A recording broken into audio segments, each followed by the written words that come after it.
On passe au journal des sports avec Florent Rodeau. Bonsoir Florent. Bonsoir Pierre. On va essayer que tout se passe bien ici pour les sports. En tout cas, on débute avec du football et les huitièmes de finale de la Coupe de France. Donc. Oui, des huitièmes de finale qui ont débuté hier et qui se finiront demain jeudi. L'affiche de la soirée opposée Marseille à Monaco au stade Vélodrome. Un choc remporté par Monaco et qui a tenu toutes ses promesses.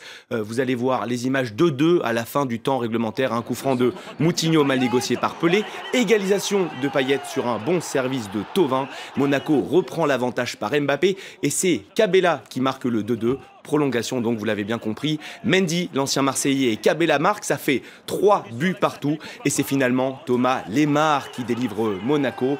4-3, un match totalement dingue, Pierrick. On va voir l'égalisation marseillaise à 3-3 de Rémi Cabella, suivi du but décisif de Thomas Lemar sur un bon centre de Benjamin Mendy, côté gauche.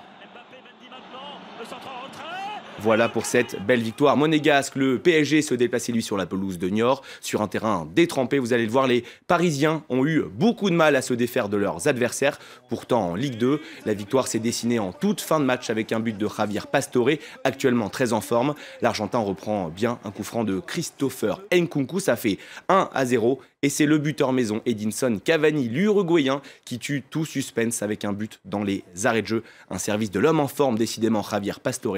De bon augure pour le PSG, une semaine avant son déplacement à Barcelone. Et sachez que le Barça ne sera plus entraîné l'année prochaine par Luis Enrique, annonce du coach catalan ce soir, en marge de la victoire des Blaugrana. Dans les autres huitièmes de finale, Avranches, le club de National, a réalisé l'exploit de sortir Auxerre, qui évolue en Ligue 2, une qualification obtenue au pénalty. A noter également, Pierrick, la victoire à l'extérieur de Guingamp contre Quevilly-Rouen, le score 2-1. Le tirage au sort des quarts de finale est actuellement en cours, je vous le donnerai à la fin de ce JT. Et il n'y avait pas que de la Coupe de France ce soir, on jouait également pour le compte de la Ligue 1. Tout à fait. Bastia-Nantes, c'était un match en retard de la 24e journée, reporté à l'époque à cause des intempéries en Corse. À Furiani, les deux équipes se quittent sur un match nul, 2 buts partout. Les Bastiais menaient pourtant 2-0 grâce à Danick et Onyangé avant de voir leur adversaire revenir. Des réalisations signées Salah et Diego Costa pour les Canaries. Avec ce nul, Bastia est 19e, Nantes est désormais 11e. Et puis vous le voyez à l'antenne, c'était le premier match sur le banc bastiais du Portugais Rui Almeida. Allez, du tennis à présent avec le tournoi de Dubaï. Énorme surprise ce mercredi avec l'élimination dès le deuxième tour de Roger Federer. Ah ouais, la légende du tennis, une défaite en 3-7 pour le recordman de titres, pour celui qui détient le plus de titres en Grand Chelem, 18 je vous le rappelle. Son bourreau, un inconnu du grand public, le russe Evgeny Donskoy, 116e joueur mondial. La Suisse entame pourtant bien la rencontre puisqu'il empoche le premier set 6-3. Il se procure même 3 balles de match dans la deuxième manche avant de la perdre 7-6. Même scénario presque dans la troisième manche qu'il perd là aussi au tie-break. Un retour évidemment difficile pour Roger Federer. On va l'écouter tout de suite. C'est dur de faire une analyse. J'aurais pu gagner en 2-7 et je serais déjà au lit à cette heure-ci en train de penser au match face à Lucas Pouille. Mais il se trouve que je suis ici en train d'expliquer ce qui n'a pas été. Je pourrais clairement être négatif par rapport à cette défaite, mais je ne le serai pas. C'est une défaite dure à encaisser aujourd'hui. Donskoy a bien joué et comme je l'ai dit, il faut avancer maintenant. Mais c'est sûr que j'aurais voulu faire bien mieux ici cette semaine. Lui aussi a souffert, mais la différence de Roger Federer, il s'est qualifié. Le Français, Gaël Monfils, s'impose aux dépens du Britannique Daniel Evans. Le Parisien remporte le premier set avant de se faire une frayeur en laissant filer la deuxième manche.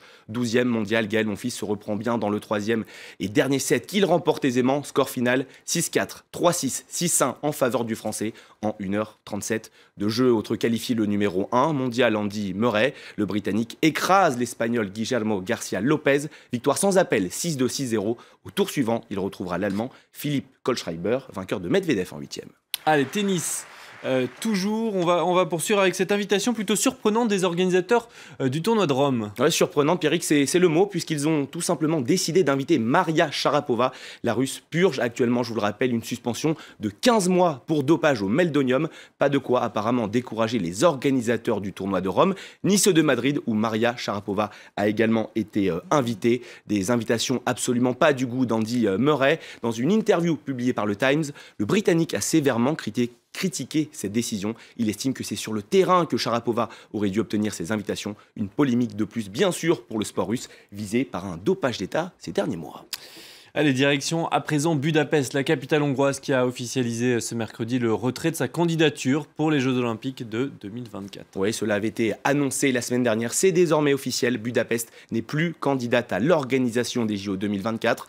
Un retrait entériné cet après-midi par un vote du conseil municipal. 22 voix pour, 6 contre. Une candidature qui s'est heurtée dès le début à une forte contestation populaire. Vous le savez, il ne reste donc plus que 2 villes encore en lice, Paris et Los Angeles. Qui sera choisi? Réponse le 13 septembre prochain à Lima, au Pérou, Pierrick. Merci beaucoup Florent pour ce tour de l'actualité sportive. On va